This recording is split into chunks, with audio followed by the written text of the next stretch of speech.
সকালটি ছিল বৃষ্টি ভেজা। বৃষ্টিকে উপেক্ষা করে সকল শিক্ষক ও শিক্ষার্থীরা যথাসময়ে উপস্থিত হয়ে যান। একে একে সবাই আসনে বসে যান। দিনের আলো তখনও ফুটে ওঠেনি। মনে হচ্ছিল রাতের শেষ রাতের সৌন্দর্য। যাত্রা শুরু হলো আফরোজ খান মডেল স্কুল কর্তৃক আয়োজিত শিক্ষা সফরের। শিক্ষক ও শিক্ষার্থীদের মজার মজার পরিবেশ। সৈন্য সামন্ত যখন গাছের আড়ালে গাছের উপরে ছিল তখন তাদের সৈন্যদের চুলকানি ছিল। দুপুর 12টা নাগাদ আমরা পৌঁছে গেলাম আমাদের গন্তব্যে। একে একে সবাই সুশৃঙ্খলভাবে প্রবেশ করে। সবার চোখে মুখে অজানাকে জানার প্রবল উৎসাহ দেখা গেল।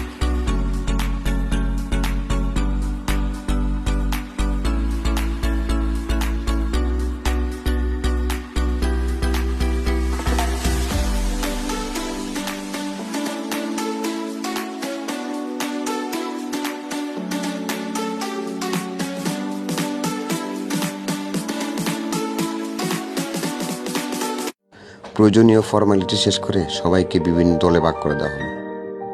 আমিও চলে গেলাম একটি দলে। লাল বর্ণের 3 তলা বিশিষ্ট বিশাল জাদুঘর।